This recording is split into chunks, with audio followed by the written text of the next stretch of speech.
ইকরাউল কুরআন, তোমরা কোরআন পাঠ করো, ফাইন্নাহু ইয়াতি ইয়াউমাল কিয়ামাতি শাফিআন লিআসহাবিহি, কারণ কোরআন কিয়ামতের দিন কোরআনের সাথীদের পক্ষে সুপারিশ করবে। এবং নবী সাল্লাল্লাহু আলাইহি সাল্লাম বলে গিয়েছেন যে উম্মার স্কলাররা যে বিষয়ের উপর একমত হয় তারা কখনোই ভুলের উপর একমত হয় না। নবী সাল্লাল্লাহু আলাইহি সাল্লাম বলছেন, ইন্নাল্লাহা ইয়ারফাউ বিহাদাল কিতাবি আকওয়ামান ওয়া ইয়াদউ বিহি আখারিন। আল্লাহ সুবহানাহু ওয়া তাআলা এই কিতাবটা দিয়ে, কিতাবুল্লাহ, আল্লাহর কিতাব দিয়ে একদল মানুষকে তিনি মর্যাদা সম্পন্ন করেন। ইয়ারফা মানে উপরে উঠান, মর্যাদা সম্পন্ন করেন, আর আরেক দল মানুষকে তিনি নিচে নামিয়ে দেন, অধপতিত করে দেন। ইয়াদা মানে হচ্ছে নিচে, অধপতিত করে দেন। নবী সাল্লাল্লাহু আলাইহি সাল্লামের যে অ্যাকশন এবং ফেল, এগুলো কিন্তু শরীয়তের দলিল এবং তার মৌন সম্মতি। আমাদের উচিত হচ্ছে আমাদের স্কলারদের দিকে ফিরে যাওয়া। এই যে হাজার হাজার বছর ধরে, প্রায় ১,৫০০ বছর ধরে, তাই না, কোরআন নিয়ে গবেষণা করছেন আমাদের স্কলাররা, যারা কোরআনের সাথে উঠা বসা করছেন দিনের পর দিন, মাসের পর মাস, বছরের পর বছর এবং সারাটা জীবন, কোরআন নিয়ে এবং হাদিস নিয়ে তাদের কাছে কিন্তু কোনো অবজেকশন নেই। অবজেকশন ওই সমস্ত লোকদের ব্যাপারে যাদের খুবই ভাষা নলেজ, যারা কোরআনের সাথে বসবাস করেনি, কোরআন নিয়ে গবেষণা করেনি, হাদিস নিয়ে গবেষণা করেনি। অথচ আমাদের সাধারণ মানুষগুলো এই অবজেকশনগুলো খুব দ্রুত তারা গ্রহণ করছে, অনেক সাধারণ জেনারেল শিক্ষিত মানুষ বিশেষ করে। আমাদের উচিত হচ্ছে আমাদের স্কলারদের দিকে ফিরে যাওয়া, যে কথাটা আমাদের কাউসার ভাই বলেছেন বারবার, আলেম যাদেরকে আমরা স্কলার বলি, রিয়াল স্কলার, যারা অথেন্টিক নলেজটাকে ধারণ করে, কোরআন সুন্নাহ নিয়ে রিয়াল গবেষণা করেন, তারা কি বলছেন, তাদের ফাইন্ডিংসটা কি, তাদের এই যে এত বিশাল গবেষণার পরে, জীবনভর গবেষণা করে তারা কোন কথাগুলো উম্মার উদ্দেশ্যে রেখে গেছেন, কোন হেরিটেজটা রেখে গেছেন, সেগুলো আমাদের পড়াশোনা করা উচিত। যারা ইসলাম নিয়ে জানতে চান তাদের উচিত হচ্ছে ক্লাসিক্যাল বইগুলো পড়া। আপনি আধুনিক একজন ফ্রেঞ্চ কিংবা আমেরিকান অথবা জাপানিজ স্কলারের কথা শুনলেন, পড়লেন, অথবা ওরিয়েন্টালিস্টদের আর্টিকেলগুলো পড়লেন, এতে ইসলামের কিচ্ছু আপনি শিখতে পারবেন না। আপনাকে তারা ডাউটফুল করে দিবে, ডাউট তৈরি করে দিবে। কারণ তাদের কাজই, মিশনটাই ছিল এটা, যারা ওরিয়েন্টালিস্ট, তারা প্রত্যেকটা জিনিসের মধ্যে নিজেদের মন মতো বেশ কিছু অ্যানালাইসিস করে শিক্ষার্থীদেরকে ডাউটের মধ্যে ফেলে দেয়। এবং আপনি যদি গভীর জ্ঞান না রাখেন এবং ইসলামের হেরিটেজ এবং ক্লাসিক্যাল নলেজের সাথে কানেক্টেড না হন, তাহলে কিন্তু রিয়াল ট্রুথটাকে আপনি কখনোই এক্সপ্লোর করতে পারবেন না, তাই না? আপনি দেখেন না যে কোনো এই বাংলাদেশে কত ইভেন্ট ঘটে, এর মধ্যে রিয়াল ট্রু সিনারিওটা কি, তাই না? অনেক সময় ঢাকা পড়ে যায় না, ঢাকা পড়ে যায়। মানে সিস্টেমটাই এমন, আধুনিক সিস্টেমটাই এমন যাতে করে সত্য সহজে প্রকাশ না পায়। যাই হোক, কোরআনের পরিচিতির মধ্য দিয়ে আমরা যেটা জানি, যেটা আল্লাহ তাআলার পক্ষ থেকে রিভিলড বুক, এটা মুহাম্মদ সাল্লাল্লাহু আলাইহি সাল্লামের কথা না। মুহাম্মদ সাল্লাল্লাহু আলাইহি সাল্লামের কথাগুলো হচ্ছে ভিন্ন হাদিস, সেটাও আরেকটা ওয়াহি, আরেক প্রকার ওয়াহি। কাউলুর রাসূল সাল্লাল্লাহু আলাইহি সাল্লাম ওয়া ফি'লুহু ওয়া তাকরিরুহু, তিনি যে কথাগুলো কোরআনের বাইরে উম্মার উদ্দেশ্যে তাদেরকে গাইড করার জন্য বলেছিলেন, সেটাও কিন্তু শরীয়তের দলিল, সুন্নাহ, হাদিস, তার কাজগুলো, তার অ্যাকশনগুলো। কারণ তিনি প্রায় বলতেন, আমাকে দেখে তোমরা আমল করো, সাল্লু কামা রাআইতুমুনি উসাল্লি, আমাকে দেখে তোমরা সিয়াম রাখো, আমি যেভাবে হজ করছি তোমরা সেভাবেই হজ করো। ফলে নবী সাল্লাল্লাহু আলাইহি সাল্লামের যে অ্যাকশন এবং ফেল, এগুলো কিন্তু শরীয়তের দলিল এবং তার মৌন সম্মতি, তার ইশারা, ইঙ্গিতে বা যেভাবেই হোক তিনি যখন সম্মতি জ্ঞাপন করেন, সেটাও কিন্তু শরীয়তের দলিল যে এটা শরীয়তে পারমিটেড অথবা রিকমেন্ডেড। এভাবে শরিয়াকে আমাদের ওলামায়ে কেরাম নানা উপকরণ থেকে চমৎকারভাবে বিশ্লেষণ করেছেন। এখন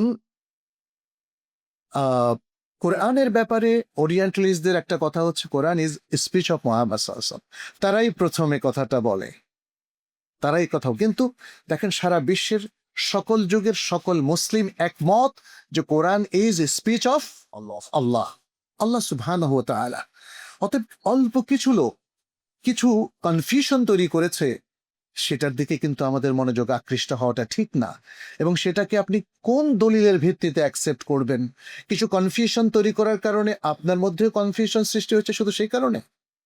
এটা উচিত না। মহাসত্য যেটা পৃথিবীর সব যুগের সব ভালো মানুষরা বলে গেছেন, সেটাকে আমাদেরকে অবধারিত হিসাবে ধরে নিতে হবে, এবং এটাকে বলা হয় ইজমা, ইজমাউল উম্মাহ, the consensus opinion of the scholars of the উম্মাহ। এই উম্মার যত স্কলার্স আছেন তাদের কনসেনসাস ওপিনিয়ন। এবং নবী সাল্লাল্লাহু আলাইহি সাল্লাম বলে গিয়েছেন যে উম্মার স্কলাররা যে বিষয়ের উপর একমত হয় তারা কখনোই ভুলের উপর একমত হয় না। এরকম গুরুত্বপূর্ণ মেসেজ কিন্তু আপনি এমনিও দেখেন না, আপনার প্রতিষ্ঠানে সকলে মিলে যেটা আপনারা বলেন সেটা কিন্তু প্রায় ভুলমুক্ত। এটা হচ্ছে মানুষের ক্ষেত্র, যেখানে হয়তো শরিয়ার গাইডেন্স নাই তারপরেও, আর যেখানে শরিয়ার গাইডেন্স আছে, নবী সাল্লাল্লাহু আলাইহি সাল্লামের হাদিস এবং কোরআনের আয়াতের আলোকে সেই ভিত্তির উপরে গবেষণা করে ওলামায়ে কেরাম যখন একমত হন, সেটা হলো ইজমা। সুতরাং কোরআন যে আল্লাহর কিতাব, এই ব্যাপারে কোরআনও যেমন সাক্ষ্য দিচ্ছে, নবী সাল্লাল্লাহু আলাইহি ওয়াসাল্লাম সাক্ষ্য দিচ্ছেন, আর উম্মার সকল মানুষও সাক্ষ্য দিচ্ছে। অতএব কোরআনের গুরুত্ব নিয়ে, সত্যতা এবং সততা নিয়ে, কোরআনের রিভিলড বুক হওয়া নিয়ে কোনো মুসলিমের কোনো বিন্দুমাত্র সন্দেহ নেই। সন্দেহ থাকাটা উচিত নয়। আর যিনি সন্দেহের মধ্যে থাকবেন তিনি মুসলিমও থাকবেন না, এটা স্পষ্ট কথা। কোরআনকে যারা মানতে পারে না আল্লাহর রিভিল বুক হিসাবে, তিনি তো মুসলিম থাকবেন না, কারণ তিনি তো তাহলে অমুসলিমদের কাতারে চলে যাবেন, তারাও কোরআনকে মানে না সে দৃষ্টিকোণ থেকে। কোরআনের যে বিশাল আরেকটা প্রভাব এই মানব জীবনে, দেখেন এখানে আরেকটা হাদিস আছে সহিহ মুসলিমের মধ্যে, নবী সাল্লাল্লাহু আলাইহি ওয়াসাল্লাম বলছেন, ইন্নাল্লাহা ইয়ারফাউ বিহাদাল কিতাবি আকওয়ামান ওয়া ইয়াদাউ বিহি আখারিন। আল্লাহ সুবহানাহু ওয়া তাআলা এই কিতাবটা দিয়ে, কিতাবুল্লাহ, আল্লাহর কিতাব দিয়ে একদল মানুষকে তিনি মর্যাদা সম্পন্ন করেন। ইয়ারফা মানে উপরে উঠান, মর্যাদা সম্পন্ন করেন, আর আরেক দল মানুষকে তিনি নিচে নামিয়ে দেন, অধপতিত করে দেন। ইয়াদা মানে হচ্ছে নিচে, অধপতিত করে দেন। অর্থাৎ এক দলকে তিনি সম্মানিত করেন, আরেক দলকে তিনি অসম্মানিত করেন। অতএব যারা কোরআনের পক্ষে তারাই হবে সম্মানিত। পৃথিবীর যেমন ফেরাউন, নমরুদ, আবু জেহেল, এরকম অনেকের ইতিহাস আপনারা দেখেছেন। একটা জিনিস আমাদেরকে মনে রাখতে হবে, সত্যকে নিয়ে যদি আপনি থাকেন, আপনার কোনো পরাজয় নেই, আপনার কোনো অসম্মান নেই, আপনার কোনো অমর্যাদা যদি সারা দুনিয়ার মানুষও করে তবু আপনি মর্যাদা সম্পন্ন ব্যক্তি, কারণ সত্যের পক্ষে, সততার পক্ষে এবং তাই না ভালোর পক্ষে আপনি আছেন। এটাই হচ্ছে সবচেয়ে বড় স্ট্রেংথ। আর যারা অসত্যের পক্ষে চলে যায়, মিথ্যা এবং বাতিলের পক্ষে চলে যায়, তাদের এই দুনিয়ার পরিণতি তো সবসময় মানুষ দেখছে, এবং পরিশেষে আল্লাহর কাছেও তাদের কোনো সম্মান নেই, তাদের কোনো মর্যাদা নেই এবং তাদের কোনো নাজাত নেই। অতএব কোরআন ভিত্তিক জীবনযাপন এটা মুসলিমের জীবনে অত্যন্ত গুরুত্বপূর্ণ একটা বিষয়। কোরআনকে কিভাবে সে অ্যাপ্লাই করবে, কোরআনের অনুশাসনটা সে কিভাবে নিজের জীবনে প্রতিষ্ঠিত করবে, কোরআনকে কিভাবে এস্টাবলিশ করবে, আমরা সেটা নিয়েও আজকে কিছু কথা বলবো ইনশাআল্লাহ। নবী সাল্লাল্লাহু আলাইহি ওয়াসাল্লামের আরেকটা সুন্দর হাদিস আছে, এটিও সহিহ মুসলিমের মধ্যে বর্ণিত হয়েছে, ইকরাউল কোরআন, তোমরা কোরআন পাঠ করো, ফাইন্নাহু ইয়াতি ইয়াউমাল কিয়ামাতি শাফিআন লিআসহাবিহি, কারণ কোরআন কিয়ামতের দিন কোরআনের সাথীদের পক্ষে সুপারিশ করবে। সে সুপারিশকারী হিসাবে আবির্ভূত হবে কোন দিন? কিয়ামতের দিন, যেদিন ভয়ালো একটা দিন, ভয়ঙ্কর একটা দিন, মানুষকে তাদের মৃত্যুর পর পুনরুত্থিত করা হবে, সকল মানুষ ইয়ানাফসি ইয়ানাফসি করবে এবং ত্রাহি ত্রাহি অবস্থায় বিরাজ করবে। সেদিন কোরআনের পাঠকদের জন্য একটা সুদিন, একটা সুখবর। সেদিন কোরআন যারা পাঠ করেছে তাদের পক্ষে কোরআন কি করবে? সুপারিশ করবে। আচ্ছা, এখানে কোরআন পাঠ করা মানে কি শুধুই তেলাওয়াত? শুধু তেলাওয়াত নয়, কারণ কোরআন আল্লাহ সুবহানাহু ওয়া তাআলা এমন একটা কিতাব হিসাবে নাজিল করেছেন যাতে মানুষ এটা পড়ে এবং বোঝে। এবং এটা থেকে সে গাইডেন্স নিতে পারে, হেদায়াত নিতে পারে। এবং এই জন্য শুরুতে বলা হয়েছে হুদাল্লিল মুত্তাকিন। আবার অন্যখানে বলা হয়েছে হুদাল্লিন নাস। যেমন শাহরু রমাদানের যে আয়াতটা সূরা আল বাকারার 185 নম্বর আয়াত, শাহরু রমাদান আল্লাযী উনজিলা ফীহিল কুরআন হুদাল্লিন নাস ওয়া বাইয়িনাতিন মিনাল হুদা ওয়াল ফুরকান। রমাদান মাস যাতে আল কোরআন নাযিল হয়েছে মানুষের হেদায়েতের জন্য, হেদায়েতের এভিডেন্স রূপে এবং সত্য এবং মিথ্যার মধ্যে পার্থক্যের সূচক রূপে। তাহলে এখানে দেখা যাচ্ছে যে কোরআন নাযিল হয়েছে রমাদান মাসে। উদ্দেশ্যটা আল্লাহ তাআলা বলে দিয়েছেন। রমাদান মাসে কোরআন নাযিল হওয়ারও তো একটা সিগনিফিক্যান্স আছে। আমরা এখন রমাদান মাসে অবস্থান করছি, আলহামদুলিল্লাহ, তাই না? রমাদান মাসকে আল্লাহ সুবহানাহু ওয়া তাআলা খাস করে নিয়েছেন কোরআন নাযিলের জন্য। যদিও রমাদানের বাইরেও কোরআন নাযিল হয়েছে, কিন্তু বলা হয় লৌহ মাহফুজ থেকে একসাথে কোরআন নাযিল হয়েছে নিকটবর্তী আসমানে, এবং তারপরে 23 বছর ধরে বিভিন্ন সময় কোরআনের বিভিন্ন আয়াত সময়ের পরিপ্রেক্ষিতে প্রয়োজন অনুযায়ী আল্লাহ যখন যেটা বলতেন, অনুমতি দিতেন, সেটা জিবরাইল আলাইহিস সালাম নবী সাল্লাল্লাহু আলাইহি ওয়াসাল্লামের কাছে নিয়ে আসতেন। কোরআনের মাস হওয়ার কারণে রমাদান মাস হচ্ছে কোরআনের ট্রেনিং এর মাস। এখানে ছোট্ট কিছু কথা আমি বলি, সেটি বিভিন্ন সহিহ হাদিস থেকে জানা যায়। রমাদানের প্রতি রাতে জিবরাইল আলাইহিস সালাম নবী সাল্লাল্লাহু আলাইহি ওয়াসাল্লামের কাছে আসতেন এবং একজন আরেকজনকে কোরআন শোনাতেন। প্রথমে জিবরাইল আলাইহিস সালাম শোনাতেন, তারপরে নবী সাল্লাল্লাহু আলাইহি ওয়াসাল্লাম শোনাতেন। তাহলে তাদের মধ্যে একটা স্টাডি হয়ে যেত, কোরআন স্টাডি, এবং এটা একটা বিশাল ইম্প্যাক্ট পড়তো। নবী সাল্লাল্লাহু আলাইহি সাল্লামের সব কাজে এটার ইম্প্যাক্ট পড়তো। তিনি নবী হওয়া সত্ত্বেও তার তার মানে মনোযোগ বেড়ে যেত, মনোসংযোগ বেড়ে যেত। তিনি সালাতে আরো বেশি বেগবান হতেন, সাদাকায় আরো বেশি বেগবান হতেন। এমনকি একটা হাদিসে তো বলা হয়েছে সাধারণভাবে নবী সাল্লাল্লাহু আলাইহি ওয়াসাল্লাম মানুষের মধ্যে সবচেয়ে বেশি দানশীল ছিলেন, আর রমাদান মাসে যখন জিবরিল তার সাথে দেখা করত এবং তাদের সাথে স্টাডি হতো, কোরআনের স্টাডি, তখন তিনি আরো বেশি দানশীল হতেন। তিনি রমাদান মাসে প্রচন্ড বেগবান, ঝড়ো হাওয়ার চাইতেও বেশি বেগবান ছিলেন সাদাকা প্রদানে, দানশীলতায়। এইভাবে আমরা দেখতে পাচ্ছি কোরআন তেলাওয়াতের একটা ইম্প্যাক্ট স্বয়ং নবী সাল্লাল্লাহু আলাইহি ওয়াসাল্লামের উপরও পড়তো। তাহলে রমাদান মাস নবী সাল্লাল্লাহু আলাইহি ওয়াসাল্লাম তার এই চর্চা দিয়ে উম্মাকে দেখিয়েছেন, উম্মার সামনে একটা দৃষ্টান্ত স্থাপন করেছেন যে রমাদান মাস আসলে কোরআনকে স্পেশালি স্টাডি করতে হবে। এবং এই জন্য আমাদের বড় বড় স্কলার যারা ছিলেন, হাদিসের স্কলার, তাফসিরের স্কলার, ফুকাহা, সাহাবাই কেরাম, তাবিউন, আতবাউত তাবিউন, তারা সবাই সব কাজ ছেড়ে কোরআন নিয়ে তারা গবেষণায় বেশি নিয়োজিত হতেন। এর মধ্যে তেলাওয়াত থাকতো, কোরআন নিয়ে গবেষণা, এবং কোরআন থেকে যে নির্যাসটা তারা পেতেন সেটা তাদের জীবনে ইমপ্লিমেন্ট করার জন্য সর্বাত্মক প্রচেষ্টা। ফলে এই যে রমজান মাস কোরআনের মাস, কোরআন চর্চার মাস, কোরআন অনুযায়ী আমলের মাস। ইসলামে যতগুলো দিক আছে দেখেন সবগুলি কোরআনের মধ্যে আছে। 4টা মেইন পার্ট আমাদের লাইফের কোরআন বিশদভাবে ব্যাখ্যা করেছে, আর তার ব্যাখ্যা আরো বিশদভাবে করেছে সুন্নাহ এবং হাদিস। তো এই 4টা পয়েন্ট কি? একটা পয়েন্ট হলো আকীদা এবং ঈমান। আকীদা এবং ঈমান এটা আমাদের মনোজগতের সাথে কানেক্টেড একটা বিষয়।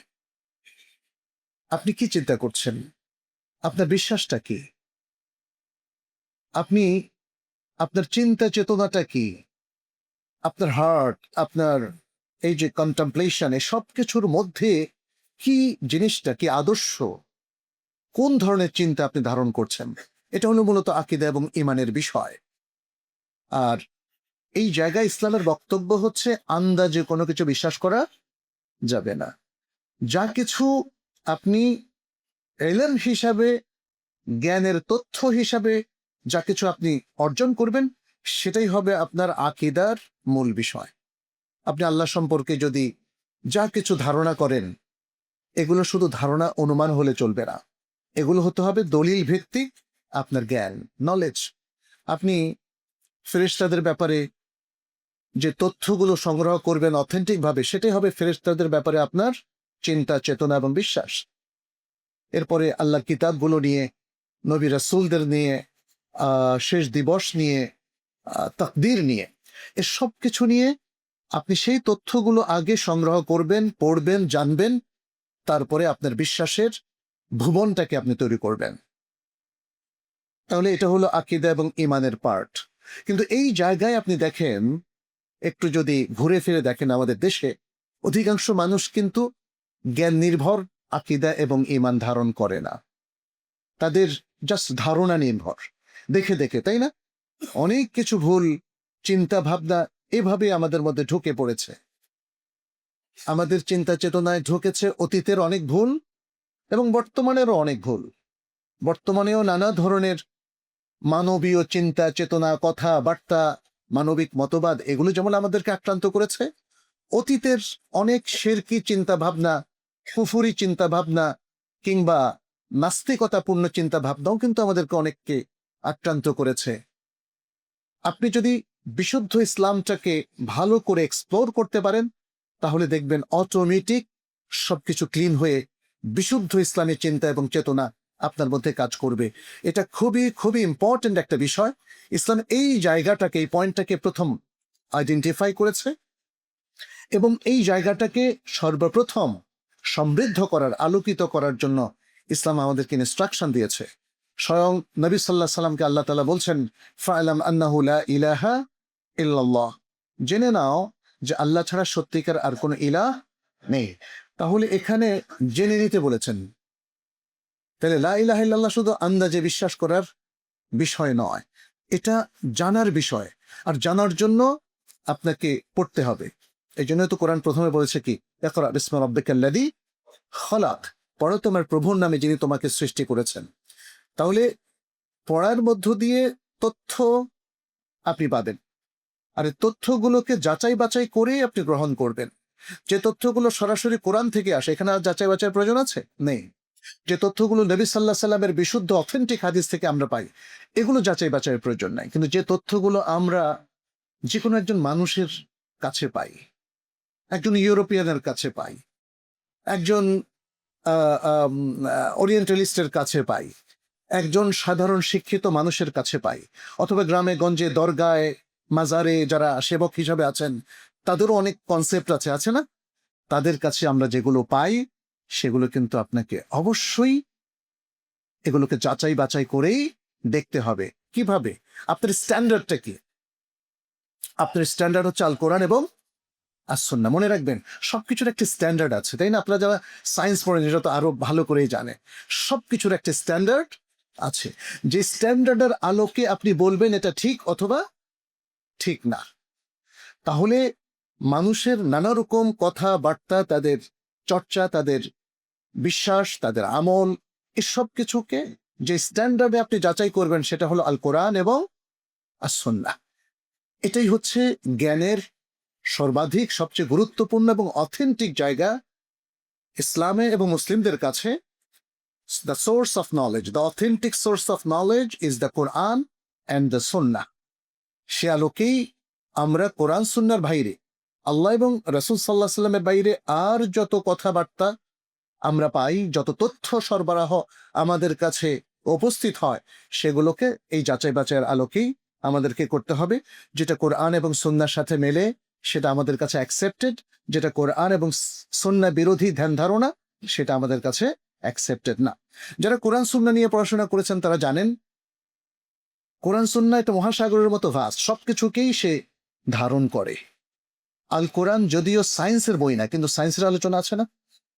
আপনি দেখেন, ইভেন আপনাদের মেডিকেল সায়েন্স নিয়ে এখানে আলোচনা আছে, ইঞ্জিনিয়ারিং নিয়ে আলোচনা আছে, ফিজিক্স কেমিস্ট্রি নিয়ে আলোচনা আছে কিনা? পিওর সায়েন্স নিয়ে আলোচনা আছে, ন্যাচারাল সায়েন্স নিয়ে আলোচনা আছে, ইকোনমিক্স, অ্যাকাউন্টিং, এভরিথিং। কোনটা পাবেন না? সবকিছুই পাবেন। এই জন্য আল্লাহ সুবহানাহু ওয়া তাআলা বলছেন, মা ফাররাতনা ফিল কিতাবি মিন শাই, এই কিতাবের মধ্যে আমি কোনো ঘাটতি রাখি নাই, আমি সবকিছু ডিটেইলস আলোচনা করেছি। অন্য আয়াতে বলেছেন তিবিয়ানান লিকুল্লি শাই, it's a description for everything. সুতরাং কোরআনের মধ্যে আমরা সবটাই পাবো, বাট পাওয়ার মতো একটা পজিটিভ মাইন্ড লাগবে। যে কোনো জিনিস, যে কোনো বই পড়ার সময় যদি আপনি নেগেটিভ মাইন্ড থেকে পড়েন, তাহলে আপনার একটা পারসেপশন, আর যদি পজিটিভ মাইন্ড থেকে পড়েন, তাহলে আপনার আরেকটা পারসেপশন। কোরআন থেকে, সুন্নাহ থেকে, ইসলাম থেকে, যেহেতু এটা একটা ফুল পজিটিভ থিং, ইসলাম নিজে itself is a positive approach, positive platform. ফলে আপনাকে একটা পজিটিভ মাইন্ড নিয়েই ইসলামের কথা চিন্তা করতে হবে। তাহলে আপনি দেখবেন যে অনেক সুন্দর সত্য, মহাসত্য, অনেক সুন্দর জিনিস আপনি এখানে আবিষ্কার করতে পারবেন, এক্সপ্লোর করতে পারবেন। কোরআন মুখী হওয়াটা প্রত্যেক মুসলিমের জন্য খুবই জরুরি। কোরআন মুখী না হলে কি অবস্থা হয় সেটা আজকের আমাদের সোসাইটি কিন্তু তার প্রমাণ। এই সোসাইটিতে আপনি দেখবেন অনেকেই ডাক্তার, ইঞ্জিনিয়ার হয়ে যাচ্ছেন, পিএইচডি হোল্ডার হয়ে যাচ্ছেন, কিন্তু কোরআনের শুদ্ধ তেলাওয়াতটা করতে পারেন না। অনেকে তো একদম তেলাওয়াতই করতে পারেন না, আছেন এরকম। অনেক ইউনিভার্সিটির প্রফেসরও আছেন এরকম, যিনি তেলাওয়াতটা করতে পারেন না।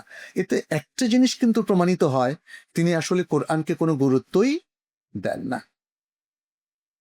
অনেক বিদগ্ধ পণ্ডিত ব্যক্তি আমি দেখেছি যারা 5, 6, 7টা ভাষায় পণ্ডিত, বাংলার পাশাপাশি ইংলিশ, ফ্রেঞ্চ, স্প্যানিশ, পর্তুগিজ, এরকম আর অনেকগুলো ভাষা, কিন্তু আরবিতে একদমই কাঁচা। এতে প্রমাণিত হয় যে আরবির প্রতি তার কোনো গুরুত্ব নেই, তথা কোরআনের প্রতিও তার কোনো গুরুত্ব নেই। এটা একটা ডিজাস্টার। মনে রাখবেন, মুসলিমদের জীবনে এটা একটা ডিজাস্টার। প্রথমত, এই ধরনের শিক্ষিত মানুষগুলো ইসলামকে ওন করে না, এবং because they don't own Islam, so they don't own the Muslim উম্মাহ। এটা আরেকটা সমস্যা। মুসলিম হয়েও ইসলামকে তারা ওন করে না, নিজের মনে করে না। মুসলিমদেরকে, প্র্যাকটিসিং মুসলিমদেরকেও নিজের মনে করে না, আপনজন মনে করে না। হিজাবরতা মহিলা দেখলে খারাপ লাগে, দাড়িওয়ালা পুরুষ দেখলে জঙ্গি জঙ্গি লাগে। ইন্না লিল্লাহি ওয়া ইন্না ইলাইহি রাজিউন, ঠিক কি না? ইন্না লিল্লাহি ওয়া ইন্না ইলাইহি। অথচ দেখেন, এই সমাজের মধ্যে আপনি একটা বিশুদ্ধ সার্ভে করে দেখেন, কিছু দুষ্ট মানুষ যদি দায়ী রাখে, তার জন্য কি ভালো মানুষের দায়ী রাখাটা দায়ী হতে পারে বলেন? কিছু দুষ্ট নারী যদি পর্দাকে ব্যবহার করে, তাহলে পর্দানসীন নারীদের কি এটা দোষ হতে পারে? এটার কারণটা হচ্ছে, মেইন কারণটা হচ্ছে, তারা ইসলামকে ওন করেন না, অন্য কিছুকে ওন করেন। ফলে একটা ইসলাম বিরোধিতা তৈরি হয়ে গেছে। অথচ ইসলাম তো বিরোধিতার বিষয় না। কি সহজ সরল মানুষ, দেখেন না? নবী সাল্লাহ সাল্লামের জীবনীটা একটু পড়ে দেখেন। আমাদের সবারই উচিত নবী সাল্লাহ সাল্লামের জীবনী সবসময় অধ্যয়ন করা, এবং তার পুরো লাইফ স্টাইল। পৃথিবীর সর্বকালের সর্বশ্রেষ্ঠ মানুষ, এটা তো অন্যরাও বলেছে, অমুসলিমরাও বলেছে না? আর এটা তো ইসলামের নবী সাল্লাহ সাল্লাম এর ব্যাপারে আল্লাহ তাআলাও সার্টিফাই করেছেন, ওয়া ইন্নাকা লাআলা খুলুকিন আযীম। এবং নবী সাল্লাল্লাহু আলাইহি ওয়াসাল্লাম নিজেও ওহীর মারফত তথ্য তিনি উম্মার উদ্দেশ্যে পেশ করেছেন, বলেছেন, আনা সাইয়্যিদু ওয়ালাদ আদম ওয়ালা ফখর। আমি বনি আদমের সর্দার। সর্দার মানে কিন্তু শ্রেষ্ঠ ব্যক্তি। আর বলছেন যে আমি কিন্তু অহংকার করছি না, অহংকার করছি না। তাহলে সেই ব্যক্তির জীবনী আমাদের একবার পড়া উচিত। আপনি তার জীবনী পড়ার পরে দেখবেন যে আপনি তাকেই রোল মডেল হিসাবে চিন্তা করতে শুরু করবেন। আজকে আমাদের অনেক তরুণরা, আমি জানি, তাদের রোল মডেল হচ্ছে কোনো ক্রিকেটার অথবা কোনো ফুটবলার, এবং আরো ডিজাস্টার হচ্ছে যদি কোনো নায়িকা হয়, অথবা কোনো নায়ক, অথবা কোনো সিঙ্গার, তাই না? এটা ডিজাস্টার। কিন্তু যাদের লাইফ স্টাইলের মধ্যে সৌন্দর্য নাই, অশ্লীলতার ছড়াছড়ি, তারা কি করে আপনার রোল মডেল হতে পারে? বিকজ আপনি তো মুসলিম বনি আদমের, তাই না? এবং মুসলিম, একজন মুসলিম পবিত্র জীবনের অধিকারী সজ্জন ছাড়া আর কাউকে রোল মডেল হিসেবে নেওয়াটা এটা কখনোই সঙ্গত নয়। হতে পারে অনেক নামি দামি ভাইরাল ব্যক্তি আছে, সব ভাইরালই কি ভালো বলেন তো? এখন তো নেগেটিভ জিনিসই ভাইরাল হয় বেশি। যাই হোক, আমি বলছিলাম, we should be connected to the Quran. কোরআনের সাথে আমাদের সার্বক্ষণিক একটা কানেকশন থাকতে হবে, তা না হলে এই কোরআন কিন্তু আমাদের বিরুদ্ধে একটা মোকদ্দমা করবে। এটা হলো সেই আয়াত। কি বলবে? ওয়াকাল রাসূল ইয়া রাব্বি ইন্না কওমি ইত্তাখাযু হাযাল কুরআনা মাহজুরা।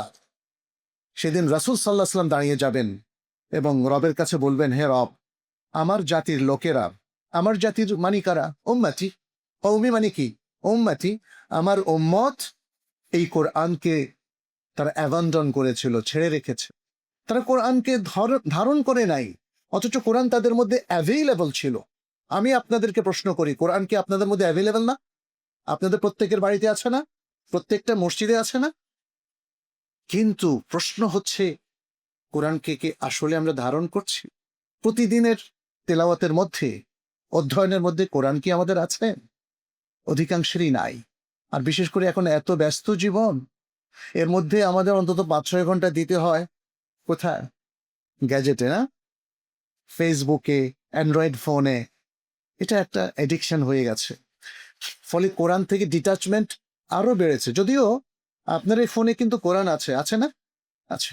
কোরআনের সফটওয়্যার আছে, কোরআনের তেলাওয়াত আছে, কত সুন্দর সুললিত তেলাওয়াত, কিন্তু সেগুলো শোনার সময় আমাদের নাই। রিল দেখেই তো সময় নাই, তাই না? সময় কেটে যায়। আল্লাহ আমাদেরকে রক্ষা করুন। তো আমাদেরকে আসলে কোরআনের সাথে কানেক্টেড থাকতে হবে। কোরআন থেকে আমাদেরকে নলেজটা নিতে হবে। আর কোরআনের যে কোনো জায়গায়, অনেক জায়গায় কোরআন খুব সংক্ষেপে আলোচনা করে চলে গেছে। সেই আলোচনার ডিটেলসটা আমরা জানবো হাদিসে। কোরআন এবং হাদিস। আজকে তরুণদেরকে আরো একটা জায়গা সতর্ক হতে হবে যে হাদিস নিয়ে কিন্তু একটা বড় ষড়যন্ত্র চলছে বিশ্বব্যাপী। এই ষড়যন্ত্রের মূল কথা হচ্ছে উম্মাকে এই দুটো সোর্স অফ নলেজ থেকে ডিটাচ করে ফেলা। তাহলে কোরআন থেকে তো ডিটাচ করা সহজ না, বললেই মানুষ শুনবে না। বিকজ মানুষের, বিশেষ করে মুসলিমদের, মানে শুনিতে শুনিতে ভেতরে কোরআন পরিপক্কভাবে ঢুকে আছে। মানুক আর না মানুক, কিন্তু কোরআন থেকে তাদেরকে ডিটাচ করা সহজ না। সহজ হচ্ছে হাদিস থেকে ডিটাচ করা। হাদিস থেকে ডিটাচ করা। হাদিস থেকে ডিটাচ করার জন্য ওরিয়েন্টালিস্টরা অনেকগুলো সুন্দর আর্টিকেল তৈরি করেছেন, পড়াশোনা করেছেন। আমার কাছে ওরিয়েন্টালিস্টদের প্রচুর বই আছে, বিশেষ করে আরবরা যারা তাদের এই ষড়যন্ত্রগুলো নিয়ে গবেষণা করেছেন, সেগুলো আমরাও চাচ্ছি যে আমাদের বাংলা ভাষাভাষী যারা আছেন তারা জানেন। কারণ ইতিমধ্যে আমরা দেখতে পাচ্ছি হাদিসের বিরুদ্ধে অনেকেই কথা বলছে, না জেনে, না বুঝে, খুব ভালো করে বোঝে নাই, কিন্তু মানে বলে যে আমি এতটুকু বুঝি, হাদিস মানা যাবে না। হাদিস না মানলে তো আপনি কিছু মানতে পারবেন না। এটা একটু দেখো তো,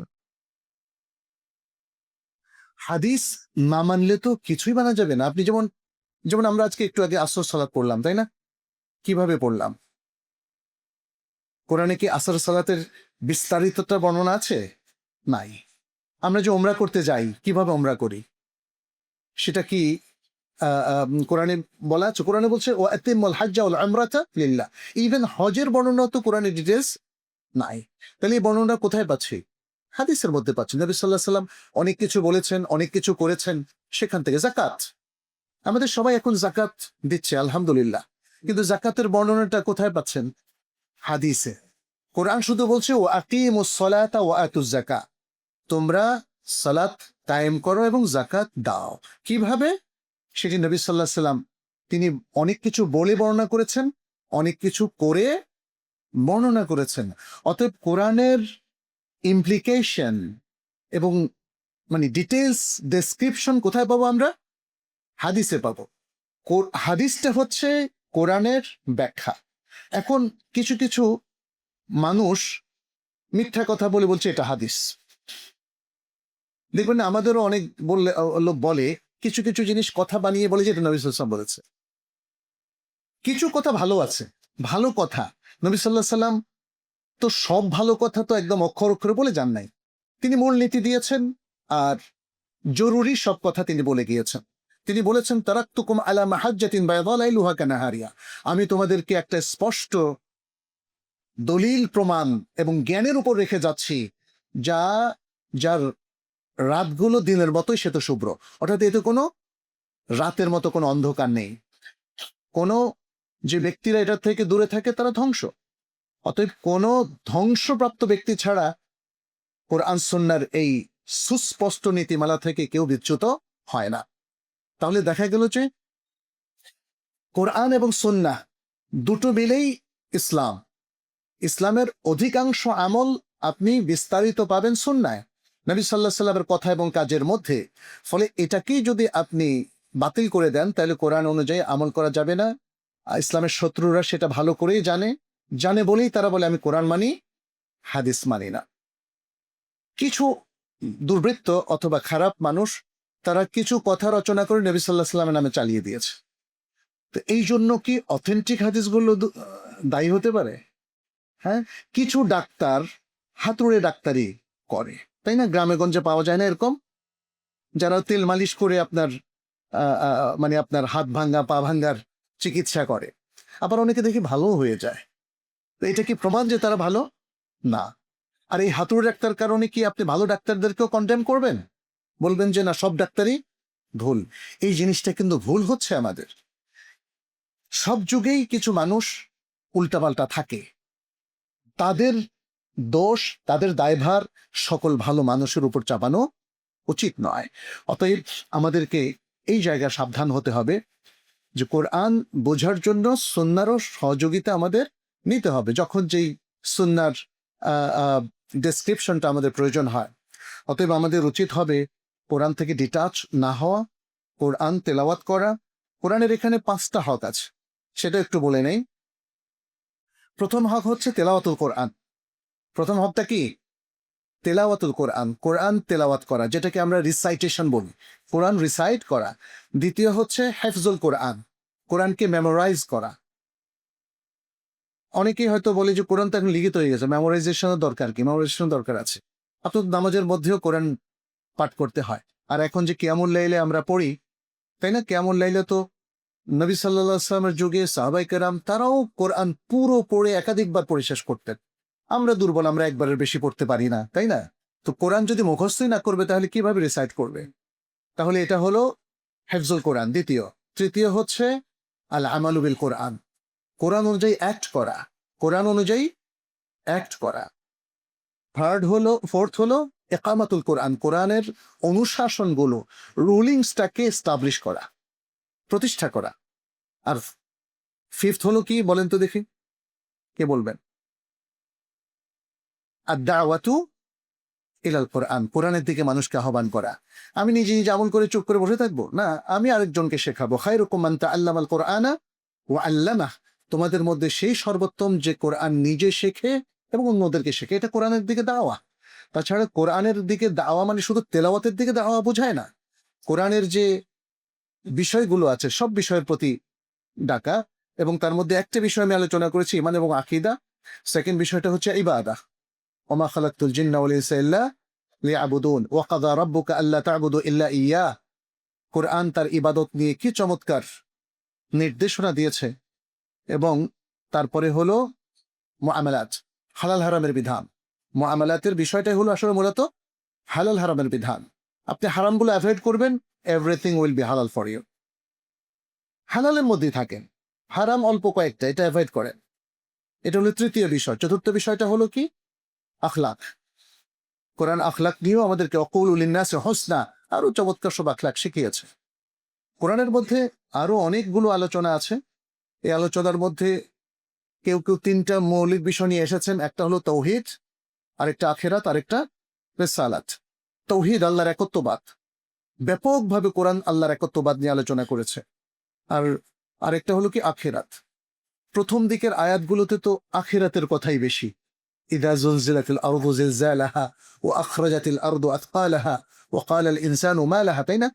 এগুলো অনেকগুলো সূরাতে আপনি দেখবেন, আল কারিআতু মাল কারিআহ ওয়া মা আদরাকা মাল কারিআহ। এভাবে কিয়ামতের বিভিন্ন আলোচনা করেছে, মানুষকে আখিরাতমুখী একটা লেসন দিয়েছে। আখিরাত যে আপনার আছে, আপনাকে বিশ্বাসটা করতে হবে। আপনি যদি মনে করেন দুনিয়াই শেষ, সেটা আপনি মনে করতে পারেন, it's your opinion. But Quran বলছে, আল্লাহর পক্ষ থেকে যে message, there is hereafter, আখিরাত আছে। ওয়াবিল আখিরাতি হুম ইউকিনুন, আখিরাতের প্রতি তাদের দৃঢ় প্রত্যয় আছে। আখিরাত। আর আরেকটা হলো রিসালাত। শেষ নবী মুহাম্মদ সাল্লাল্লাহু আলাইহি ওয়াসাল্লাম যে মেসেজ নিয়ে এই বিশ্বভুবনে এসেছিলেন মানব এবং জিন জাতির জন্য, এটাই হলো রিসালাত। ওমা আরসালনাকা ইল্লা রাহমাতাল লিল আলামিন, সারা জাহানের জন্য তিনি রহমত স্বরূপ। আল্লাহর পক্ষ থেকে তিনি বেশ কিছু মেসেজ নিয়ে এসেছেন, দায়িত্ব নিয়ে এসেছেন। দায়িত্বের মধ্যে আছে কি? ইয়াতলু আলাইহিম আয়াতিহি ওয়া ইউযাক্কিহিম ওয়া ইউআল্লিমুহুমুল কিতাবা ওয়াল হিকমাহ। তিনি মানুষকে কোরআন তেলাওয়াত করে এবং আল্লাহর মেসেজগুলো তেলাওয়াত করে শোনাবেন, শেখাবেন, বুঝাবেন, এবং তারপরে তাদেরকে সেই জ্ঞানের আলোকে পরিশুদ্ধ করবে। তাজকিয়াতুন নাফস, পিউরিফিকেশন অফ সোল। এই সোলটা ভালো না হলে মানুষ কোনোদিন ভালো হতে পারে না। এবং তারপরে কি বললেন, আরো স্পেশাল কিছু নলেজ তাদেরকে দেবেন। একটা হলো কিতাবের নলেজ, আর একটা হলো হিকমাহ তথা সুন্নাহর নলেজ। এগুলো হচ্ছে নবীর কাজ, যেগুলো তিনি নবী ওয়ারিসদের জন্য এই কাজগুলো রেখে দিয়েছেন। আর মুসলিম উম্মার যে কোনো রিভাইভালের জন্য এই কাজগুলো তাদেরকে করতে হবে। তাদেরকে কোরআন তেলাওয়াত করতে হবে, আল্লাহর বাণী, রাসূলের সুন্নাহ তাদেরকে পঠন পাঠন, গবেষণা, স্টাডি, এগুলোর মধ্যে তাদেরকে নিয়োজিত থাকতে হবে। তারপরে তাজকিয়াতুন নফস অর্জন করতে হবে। এটা কিন্তু মিসিং। এই পয়েন্টটা আমাদের বাংলাদেশে ব্যাপকভাবে মিসিং। এই জন্য পবিত্র মানুষ প্রায় দেখাই যায় না, ঠিক কিনা বলেন? পবিত্র মানুষ প্রায় দেখাই যায় না। অফিস আদালতে গেলে মনে হয় সারা দুনিয়া সব মানুষ ঘুষ খেতে খুব পছন্দ করে। ব্যাংকে গেলে মনে হয় যেন সুদি কারবারে মানে সবাই খুব আনন্দ পায় এভাবে। আর রাজনীতিতে গেলে মনে হয় যেন কলুষতা, অপরাজনীতি ইত্যাদি, এটাই মনে হয় যেন এদেশবাসীর একদম নিত্যদিনকার অবস্থা হয়ে দাঁড়িয়েছে। তাজকিয়াতুন নফস মিসিং, তাজকিয়াতুন নফস মিসিং। তাজকিয়াতুন নফস দেখেন, এটাকে আমরা যেমন মেডিকেল সায়েন্সে যারা পড়ে মেডিকেল এথিক্স এর কথা বলা হয়, কিন্তু মেডিকেল এথিক্স শুধুমাত্র অপারেশন বা মেডিকেল প্রেসক্রিপশনের কিছু কিছু এথিক্স শেখায়। ইসলাম যে পূর্ণাঙ্গ মরালিটি দিয়েছে সেটা কিন্তু আমাদের শিক্ষা ব্যবস্থায় নাই। সায়েন্স যারা পড়ছে, ফিজিক্স যারা, কেমিস্ট্রি যারা পড়ছে, টেক্সটাইল ইঞ্জিনিয়ারিং যারা পড়ছে, নাই, এগুলো নাই। এবং ফলে জাতিকে এর মাসুল গুনতে হচ্ছে। তাজকিয়াতুন নফস অটোমেটিক নাজিল হবে না, মনে রাখবেন। এটা স্বপ্নে পাওয়া যায় না, এটা স্বপ্ন পাওয়া কোনো ঔষধ না, এটাকে অর্জন করতে হয়। এটা তারবিয়াতের মাধ্যমে অর্জন করতে হয়, এডুকেশন, প্র্যাকটিস, এবং এটা গুড প্যারেন্টিং এর মাধ্যমে আসতে হয়। প্রথমে বাবা মার প্যারেন্টিং, তারপরে আমাদের মূল এডুকেশনের মধ্যেও ভালো মানুষ হওয়ার একটা না একটা কিছু এডুকেশন থাকতে হবে। অন্যথায় মানুষের মধ্যে আল্লাহ তাআলা বলছেন ইন্নান নাফসা লাআম্মারাতুম বিসসু, মানুষের নফস তাকে সবসময় খারাপের দিকেই টেনে নিয়ে যায় কিনা বলেন তো? আমাদের অনেক সময় মনে হয় অনেক টাকা থাকলে ভালো হতো। এই টাকার লোভ যখন শুরু হয়, ভালো, আপনি চেষ্টা করছেন, এরপরে যখন সামনে কোনো দুর্নীতির সুযোগ হয়, এটা কেউ হাতছাড়া করে না। কিন্তু সেই লোকগুলোকে আপনি মেরে ফেললেও সে দুর্নীতি করবে না যারা তাজকিয়াতুন নফস অর্জন করতে পেরেছে। সৎ মানুষ, তাকে কোনোভাবেই আপনি অসৎ করতে পারবেন না, বুঝতে পেরেছেন? এই জন্য তাজকিয়াতুন নফসটা খুব জরুরি। এবং তারপরে কোরআন সুন্নাহর জ্ঞান, কোরআন সুন্নাহর জ্ঞান ইটসেলফ তাজকিয়াতুন নফসের যে নলেজটা সেটা আমাদেরকে দিয়ে দেয়। কোরআন সুন্নাহ আমাদেরকে কিছু গাইডলাইন দেয়, কিছু পাওয়ারফুল নলেজ দেয়, যে নলেজ দিয়ে আমরা নিজেদের জীবনকে যদি সাজাতে পারি, জীবন সুন্দর হয়।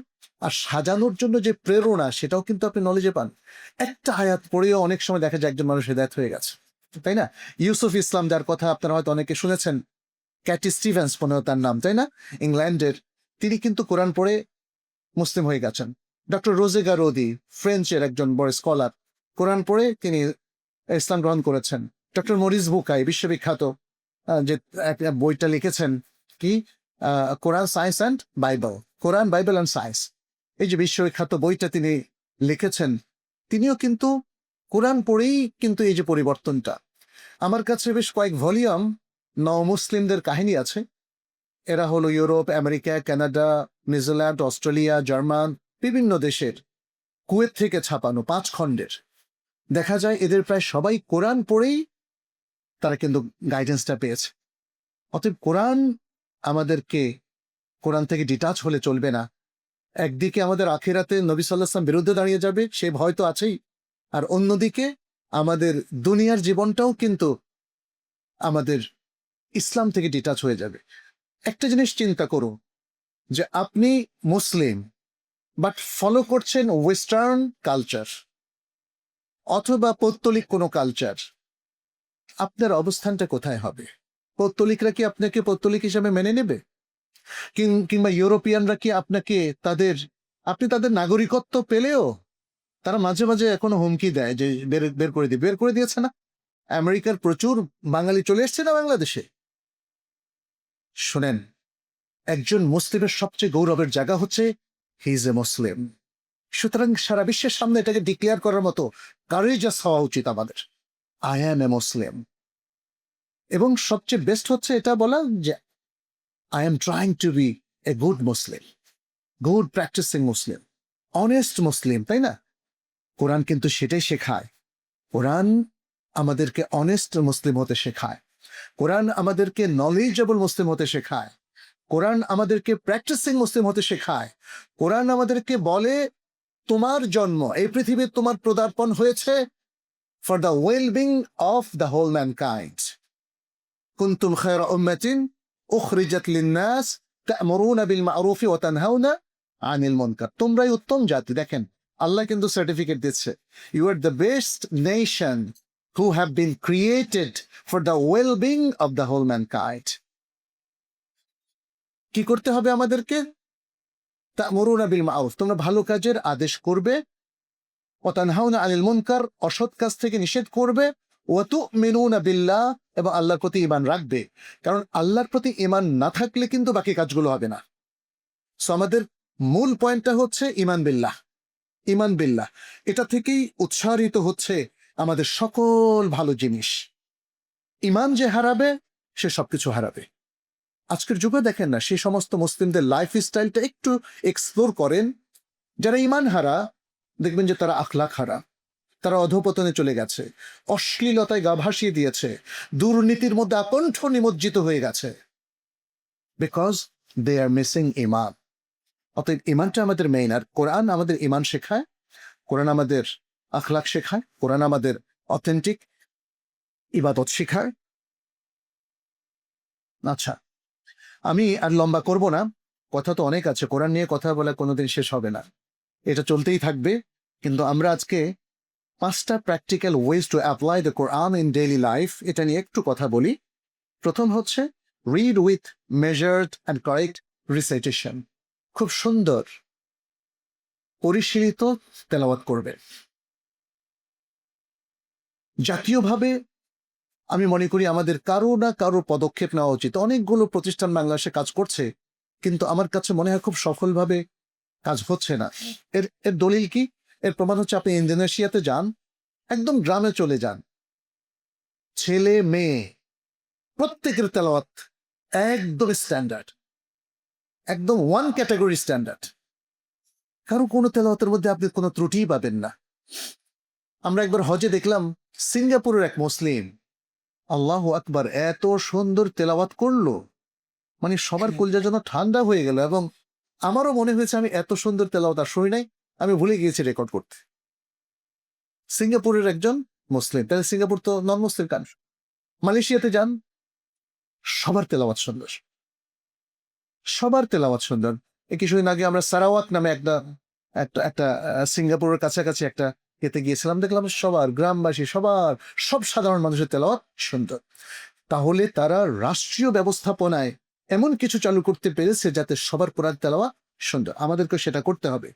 রিসাইটেশন সুন্দর না হলে আসলে আপনার স্টার্টিংই ভুল হয়ে গেল, তাই না? আপনি বাকি কোরআনের কাজগুলো কেমনে করবেন? কোরআন থেকে কিভাবে উপকৃত হবেন? অরাত্তিলিল কোরআনা তারতিলা, কোরআন তাড়াহুড়ো করে তেলাওয়াত করা যাবে না, এটা তারতিলের সাথে তেলাওয়াত করতে হবে। দ্বিতীয় হচ্ছে unlock the heart through deep reflection. Reflection মানে কোরআন নিয়ে পন্ডারিং করতে হবে, কন্টেমপ্লেশন করতে হবে আমাদেরকে, যাতে করে কোরআন থেকে আমরা ক্রিমটা বের করে নিয়ে আসতে পারি, লেসনটা, শিক্ষা। এবং এই কোরআন কিভাবে আমাদেরকে পরিশীলিত মানুষ করে, সুশীল মানুষ করে, মানব সম্পদে রূপান্তরিত করে, অনেস্ট করে এবং সুন্দর মানুষে পরিণত করে। আসলে আল্লাহ তাআলা এটাই আমাকে গবেষণা করতে বলেছেন। আমি একজন ইসলামী চিন্তাবিদ নাম করা হইলাম এটার জন্য না। পৃথিবীতে অনেক চিন্তাবিদেরা আছেন, কিন্তু ওই চিন্তাটা তিনি উপহার দেওয়ার জন্য বসে আছেন, নিজ আমলের জন্য না। প্রচুর চিন্তাবিদ আছে, প্রচুর শিক্ষাবিদও আছে, আপনি দেখবেন আমাদের দেশে, দেশের বাইরে, যারা নিজেরা আসলে সৎ এবং সুন্দর জীবনযাপন করে না। কোরআন এরকম ব্যক্তিত্ব চায় না। কোরআন চায় এমন ব্যক্তিত্ব যারা শ্রেষ্ঠ মানুষে পরিণত হবে, সমাজের জন্য শ্রেষ্ঠ সম্পদ হবে, শ্রেষ্ঠ নাগরিক হবে, মানব সম্পদে পরিণত হয়ে সে মানব সমাজকে আলোকিত করবে, দেশকে আলোকিত করবে, দেশের মানুষের, নারী পুরুষ শিশু আবাল বৃদ্ধ বনিতা সবার কল্যাণে কাজ করবে। আফালা ইয়াতাদাব্বারুনাল কুরআনা আম আলা কুলুবিন আকফালুহা। আল্লাহ তাআলা একটু খোঁচা দিয়ে বলছেন, তারা কেন কোরআন নিয়ে চিন্তা গবেষণা করে না, নাকি তাদের হার্ট এবং অন্তর তালাবদ্ধ? কে তালাবদ্ধ করলো? আল্লাহ তো করেন, আল্লাহ তো তালাবদ্ধ করেননি, আপনি নিজেই নিজের মতকে তালাবদ্ধ করেছেন। শেষ করে দিচ্ছি আমরা। স্টেপ 3 হলো আমাদের প্রতিদিনের কাজকর্মে ক্যারেক্টারের মধ্যে ডিভাইন মরালিটি অর্থাৎ শরিয়া ভিত্তিক যে নৈতিকতা, ইসলাম ভিত্তিক যে নৈতিকতা, সেটাকে একটু দেখা, মনিটর করা, দেখা যে সেটা ঠিক আছে কিনা। এখানে দেখেন নবী সাল্লাল্লাহু আলাইহি সাল্লাম এর ব্যাপারে আয়েশা রাদিয়াল্লাহু তাআলা সার্টিফাই করেছেন, কানা খুলুকুল Quran, his character was the whole Quran, the whole Quran was his character. নবী সাল্লাল্লাহু আলাইহি সাল্লাম কোরআন শুধু আমাদেরকে উপহার দেননি, কোরআনকে তিনি ইমপ্লিমেন্ট করে দেখিয়েছেন। অতএব আমাদেরও উচিত হবে কোরআনটাকে রিফ্লেক্ট করা আমাদের ক্যারেক্টারে, চিন্তা চেতনায়, হ্যাঁ, কৃষ্টি কালচারে সবকিছুতে। স্টেপ 4 হলো uphold divine law and establish rulings. এটা খুবই গুরুত্বপূর্ণ আরেকটা। আমরা যেন শরিয়ার যে দৃষ্টিভঙ্গিগুলো আছে, ইসলামের যে অনুশাসনগুলো আছে, রুলিংসগুলো আছে, সেগুলো আমরা অর্জন করি, বুঝি এবং সেগুলোকে আপহোল্ড করি এবং সেগুলোকে এস্টাবলিশ করি। এটাই হচ্ছে কোরআনের নির্দেশ। কোরআন কি বলছে? ওয়া মান লাম ইয়াহকুম বিমা আনজালাল্লাহু ফাউলাইকা হুমুল কাফিরুন। আর যারা আল্লাহ যা নাজিল করেছেন সে অনুযায়ী হুকুম ফয়সালা করে না, তারা কাফির, তারা ফাসিক, তারা জালিম। কোরআন সূরা আল মাইদার মধ্যে তিনবার এবার বলেছে। একবার বলেছে ফাসিক, আরেকবার বলেছে জালিম, আরেকবার বলেছে কাফির। আচ্ছা, আপনি যদি কোরআনকে মেনেই চলেন, তাহলে কোরআন অনুযায়ী ফয়সালা কেন করছেন না? এটা তো যে কোনো শিশুই বলবে, তাই না? অতএব কোরআন কিন্তু চরম হুমকি দিয়েছে আমাদেরকে। এটা আমাদের হুমকি না, এটা কার হুমকি? আল্লাহর পক্ষ থেকে হুমকি।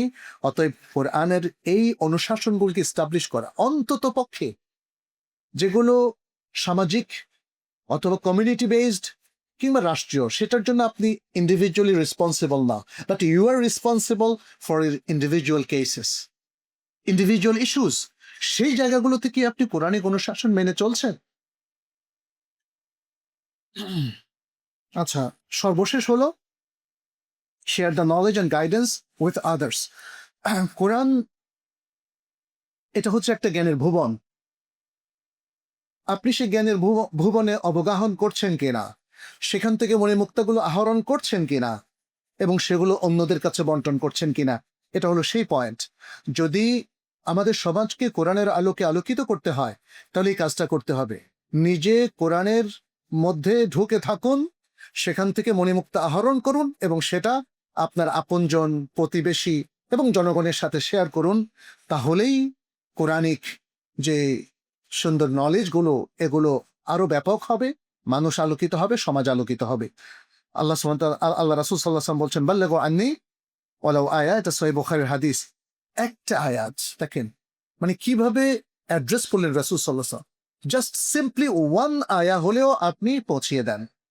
এভাবে আরো পৌঁছান, আরো ভালো, আরো ভালো, আরো ভালো।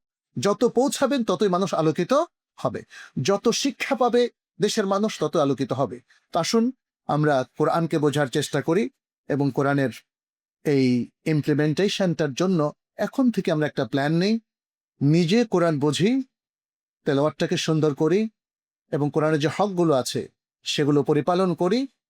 আর আল্লাহ তাআলা যে দায়িত্ববোধটা আমাদেরকে দিয়েছেন, যে দায়িত্বগুলো দিয়েছেন, সে দায়িত্বগুলো সমাজের সবার সাথে শেয়ার করে নেই এবং দায়িত্বটাকে ডিসচার্জ করি। শেষে একটা হাদিস বলে শেষ করে দিচ্ছি। নবী সাল্লাল্লাহু আলাইহি ওয়াসাল্লাম বলছেন, আলা কুল্লুকুম রাইন ওয়া কুল্লুকুম মাসউলুন আন রাইয়াতিহি। এটা বুখারী মুসলিমের হাদিস। জেনে রাখো, তোমরা প্রত্যেকে দায়িত্বশীল এবং তোমাদের প্রত্যেককেই তার দায়িত্ব সম্মুখে জিজ্ঞাসাবাদ করা হবে। অতএব আল্লাহর কাছে দাঁড়ানোর আগে আসুন আমরা নিজেদেরকে নিজেরা জিজ্ঞেস করি এবং একে অপরের আয়না স্বরূপ প্রত্যেকেই ভালো কাজ করার চেষ্টা করি। আল্লাহ আমাদের সকল কাজে বারাকা দিন।